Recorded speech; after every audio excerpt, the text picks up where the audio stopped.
Assalamualaikum dan salam sejahtera. Saya Puan Miziana Laya Suhana binti Sabu dari IPG Kampus Pendidikan Islam.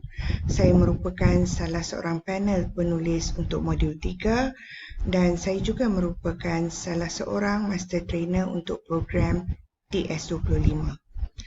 Baik, kali ini kita akan mendalami submodul 3.7 iaitu Rancangan Pengajaran Harian ataupun RPH.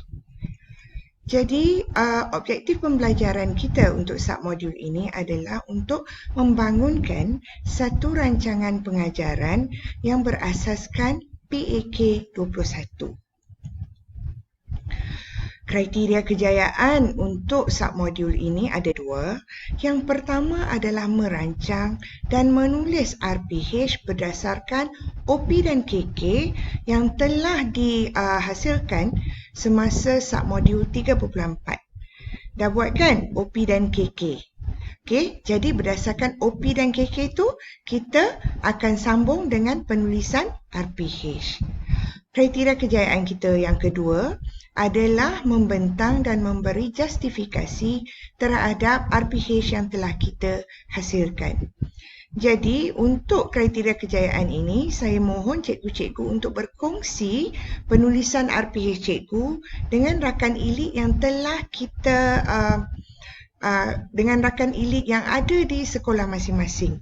Okey, jadi kita minta rakan ilik memberi sedikit maklum balas tentang penulisan RPH ataupun memberi sedikit teguran membina untuk menambah baik penulisan RPH itu. Okey, apabila kita bercakap tentang RPH, jadi apa yang sedia ada di sekolah selama ini, penulisan RPH ataupun ERPH, ia masih sama. Okey, kita masih isi segala maklumat asas macam mata pelajaran, waktu kelas, apa nilai murni, elemen merantas kurikulum. Itu semua perkara-perkara yang biasa diletakkan dalam penulisan RPH, masih sama. Cuma yang sedikit berbeza adalah menulis kriteria kejayaan di bahagian maklumat asas RPH kita. Jika sebelum ini kita hanya menulis objektif pembelajaran, kali ini kita tulis kriteria kejayaan. Okey, kenapa kita nak tulis kriteria kejayaan? Kerana dalam program TS25 ini kami menyarankan supaya OP dan KK dikongsi di hadapan kelas supaya murid tahu apa yang dia belajar pada hari tersebut. Jadi apabila dah ditulis di hadapan kelas, lebih mudah untuk cikgu tulis apabila cikgu telah rancang dan tulis dalam RPH cikgu. Jadi itulah rasionalnya. Jadi apabila kita membuat ataupun merancang RPH, kita akan rancang sebelum kita ke kelas. Kita akan laksanakan semasa di kelas dan selepas kelas kita akan menulis refleksi. Jadi perancangan yang cikgu buat tu, cikgu mesti fikir apa yang cikgu nak ajar. Macam mana cikgu nak ajar. Untuk tujuan ini, ada satu penyelidikan yang dilakukan oleh St. Francis Xavier University pada tahun 2017. Mereka menyatakan bahawa bagaimana cikgu mengajar haruslah selari dengan bagaimana murid-murid belajar. Jadi dikatakan bahawa murid belajar melalui penerokaan, membuat perkaitan dan membuat latihan. Okey, jadi untuk tujuan itu cikgu harus mengajar dengan memberi peluang kepada murid untuk meneroka. Cikgu juga harus memberi peluang kepada murid untuk membuat perkaitan. Perkaitan dengan pengalaman dia, perkaitan dengan persekitaran dia, dan cikgu juga harus mengajar dengan memberi murid membuat latihan. Okey, jadi tiga perkara ni, penerokaan, perkaitan dan latihan harus ada dalam perancangan cikgu. Jadi sebab itu untuk penulisan RPH kita sarankan ada pemula ataupun set induksi, ada aktiviti utama dan ada aktiviti penutup. Untuk cikgu membuat segala penerokaan, perkaitan dan latihan dalam PDP cikgu. Jadi seterusnya ini adalah RPH. So dalam penulisan RPH kita tadi ada 3 bahagian utama.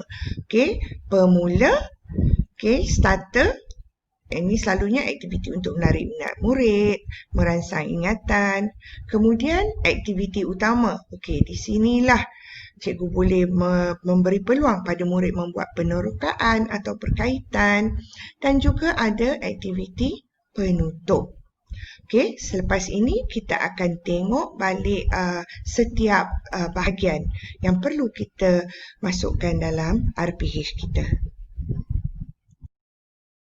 Assalamualaikum dan salam sejahtera.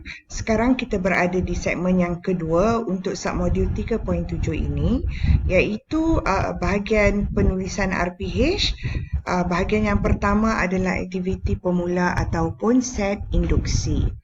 Untuk bahagian ini, ada 4 komponen utama yang harus cikgu-cikgu pertimbangkan dalam merancang set induksi cikgu. Okey, komponen yang pertama, set induksi kita mestilah menarik perhatian. Okey, kita nak tarik perhatian murid ni, kita mestilah menyediakan sesuatu yang kreatif atau membuat sesuatu yang di luar kebiasaan kita.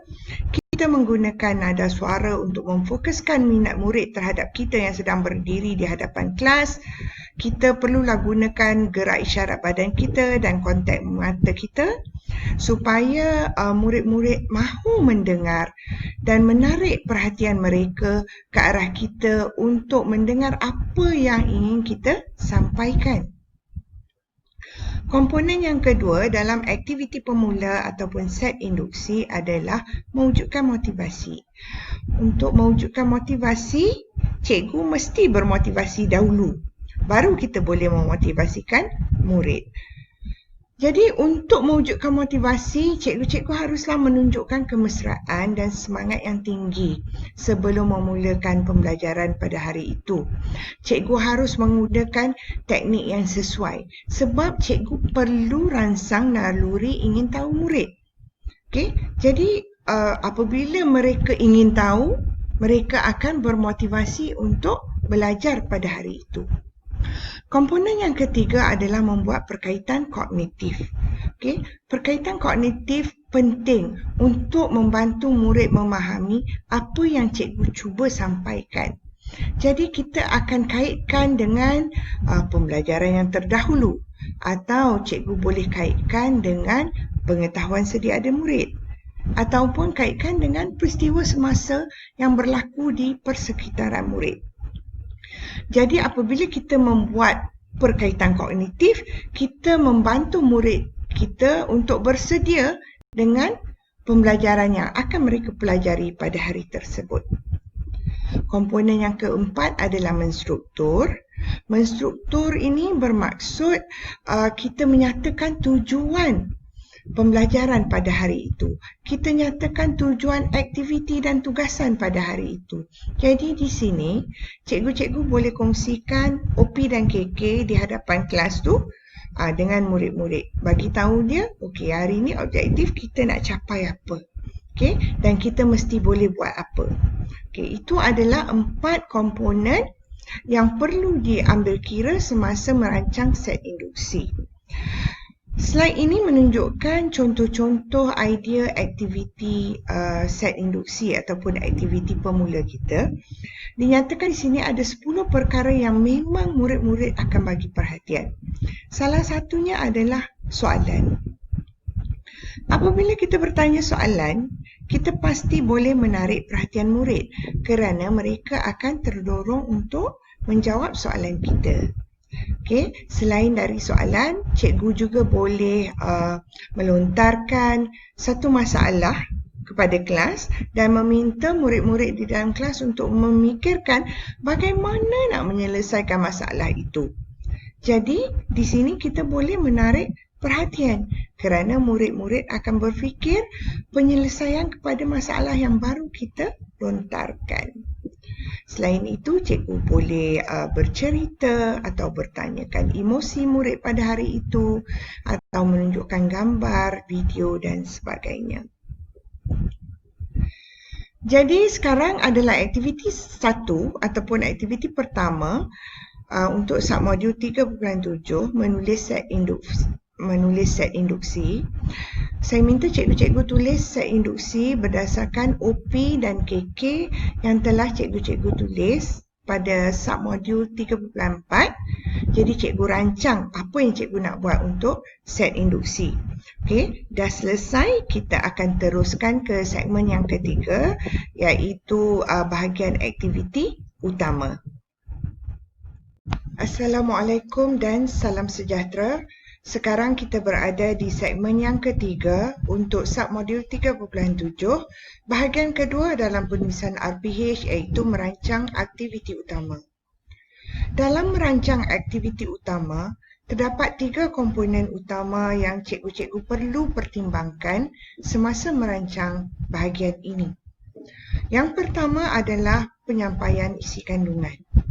Untuk penyampaian isi kandungan, cikgu-cikgu harus fikirkan bagaimana cikgu nak menyampaikan isi kandungan ataupun cikgu juga boleh menyuruh murid yang menyampaikan isi kandungan. Sekiranya cikgu menjalankan flip classroom, cikgu boleh menyuruh murid menonton video atau membaca bahan-bahan yang cikgu bekalkan atau meneroka internet dengan pautan-pautan yang cikgu berikan.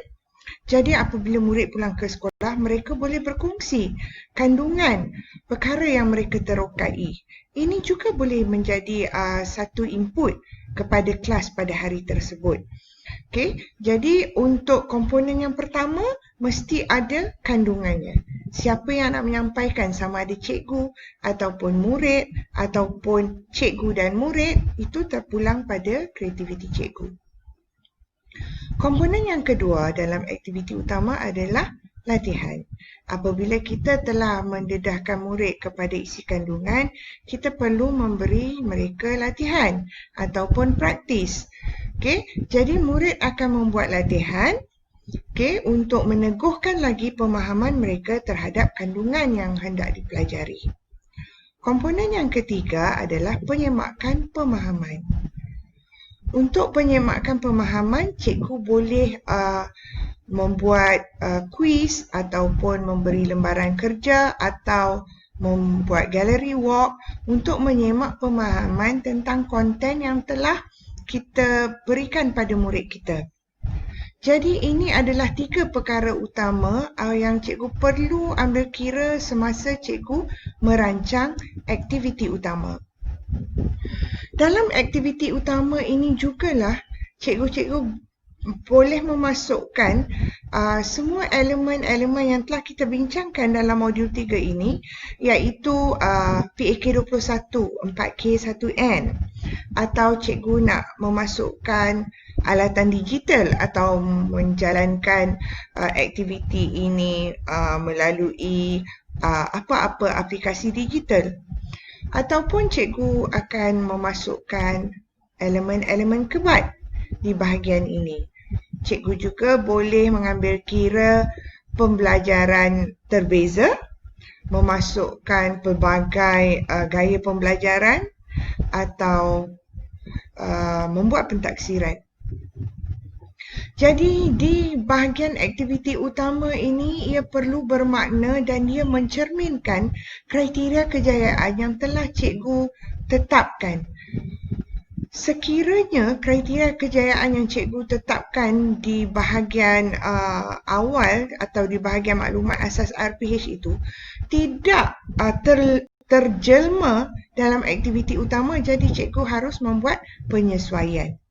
Kerana apabila cikgu buat kriteria kejayaan, cikgu mesti pastikan itu akan berlaku di aktiviti utama, adakah ia mempunyai komponen penyampaian isi kandungan, adakah ia memenuhi komponen latihan ataupun penyemakan pemahaman. Baiklah, ada beberapa contoh idea aktiviti utama di sini. Okey. Sebenarnya apa yang cikgu nak buat untuk aktiviti utama ni adalah tidak terbatas. Cikgu boleh buat main peranan ataupun role play. Cikgu boleh buat strategi pembelajaran kooperatif, teknik penyoalan mengikut aras taksonomi Bloom ataupun peta iting, lagu. Cikgu boleh gunakan gambar. Ini adalah contoh-contoh idea aktiviti utama. Jadi saya harap jelas ya.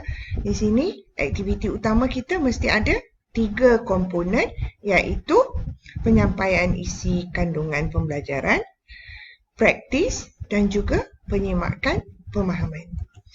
Jadi teruskan kita ke aktiviti yang kedua, iaitu menulis aktiviti utama.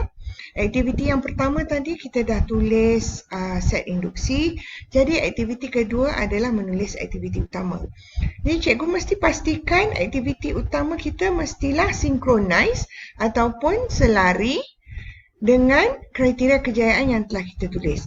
Andai kata tidak selari, kita haruslah membuat sedikit pembetulan di situ. Kerana kriteria kejayaan mesti terjelma dalam aktiviti utama kita. Baik, itu saja untuk aktiviti yang kedua. Sila tulis aktiviti utama cikgu. Selepas ini kita akan berjumpa di segmen yang terakhir, iaitu aktiviti penutup. Assalamualaikum dan salam sejahtera. Sekarang kita berada di segmen yang keempat, segmen terakhir untuk submodul 3.7. Bagi segmen ini kita akan melihat perancangan aktiviti penutup bagi RPH kita. Aktiviti penutup ini adalah sangat penting kerana ia membantu kita untuk menilai sejauh mana objektif pembelajaran pada hari itu tercapai. Oleh itu, saya minta semua cikgu tolong urus masa cikgu dengan baik supaya cikgu ada masa untuk melakukan aktiviti penutup bagi PDP cikgu. Kadang-kadang cikgu-cikgu tidak melakukan aktiviti penutup kerana tengah aktiviti utama loceng dah bunyi, jadi tak sempat nak buat aktiviti penutup. PDP hari itu berakhir begitu sahaja. Aktiviti penutup ni penting kerana pada masa inilah cikgu akan bertanya murid tentang pembelajaran mereka. Cikgu boleh gunakan exit ticket ataupun senarai semak, self checklist untuk dia tandakan bahagian-bahagian apa yang dipelajari pada hari itu. Jadi ini juga adalah satu bentuk assessment as learning ataupun pentaksiran sebagai pembelajaran. Semasa aktiviti penutup, cikgu boleh berikan kuis atau bertanyakan soalan-soalan yang berkaitan dengan objektif pembelajaran pada hari itu. Melalui aktiviti penutup ini, cikgu akan tahu sama ada apa-apa bahagian yang perlu diajar semula pada pengajaran yang akan datang. Ini adalah kerana melalui exit ticket ataupun senarai semak yang murid buat tu, kita boleh tengok apa perkara-perkara yang perlu diambil perhatian. Jadi ia boleh digunakan untuk membantu cikgu membuat refleksi terhadap PDP pada hari itu. Ada beberapa idea yang boleh kita kongsikan di sini bagi aktiviti penutup. Cikgu boleh, macam saya cakap tadi, kita boleh adakan kuis, kita boleh sediakan exit ticket, kita boleh sediakan senarai semak, teknik penyoalan, teknik jigsaw. Kita boleh buatkan rumusan grafik untuk aktiviti penutup. Baik. Sekarang kita akan melakukan aktiviti yang ketiga, iaitu menulis langkah-langkah aktiviti yang sepadan dengan objektif pembelajaran bagi aktiviti penutup. Jadi ingat ya cikgu, RPH kita ada 3 bahagian, aktiviti pemula, aktiviti utama dan aktiviti penutup. Untuk aktiviti pemula dan aktiviti penutup, langkah-langkah yang kita rancangkan untuk aktiviti pemula dan penutup haruslah sepadan dengan objektif pembelajaran. Bagi aktiviti utama, langkah-langkah yang kita rancangkan haruslah sepadan dengan kriteria kejayaan yang telah kita tetapkan. Okey, jadi sekarang cikgu tulis aktiviti penutup. Okey, untuk OP dan KK dari submodul 3.4 yang kita dah buat tadi. Seterusnya, apabila selesai cikgu tulis aktiviti penutup, bagi aktiviti yang keempat, saya minta cikgu tulis RPH yang lengkap. Ini boleh dilakukan melalui RPH yang memang sedia ada di sekolah cikgu. Jadi cikgu tulislah RPH yang lengkap. Cikgu ingat RPH yang lengkap tu masukkan elemen-elemen PAK 21, masukkan elemen KBAT, pentaksiran, pelbagai gaya pembelajaran, pembelajaran terbeza, dan bentangkan hasil tugasan itu di aktiviti yang kelima. Jadi aktiviti yang kelima adalah untuk cikgu bentangkan tugasan dan berikan justifikasi terhadap penulisan RPH cikgu, dan juga cikgu boleh buat perbandingan RPH yang cikgu baru tulis dengan RPH yang kita nyatakan dalam tugasan di atas talian untuk cikgu bawa satu RPH daripada sekolah. Jadi bandingkan, ada tak apa-apa perbezaan? Ada tak apa-apa penambahbaikan di antara RPH yang sebelum ini cikgu bawa dari sekolah dengan RPH yang cikgu baru tulis? Saya harap ada sedikit penambahbaikan di situ. Jadi sebagai penutupnya, penulisan RPH ini membantu cikgu menyusun PDP cikgu supaya ianya tersusun dan dia tersusun dengan baik. Dan memasukkan segala aspek-aspek yang perlu cikgu masukkan seperti mana yang disarankan di SKP MG2 Standard 4. Jadi apabila cikgu menulis RPH dengan baik, ia membantu cikgu untuk bersedia melaksanakan PDP yang berpusatkan murid. Itu saja dari saya. Sekian untuk submodul 3.7. Saya ucapkan selamat banjur jaya. Terima kasih. Assalamualaikum.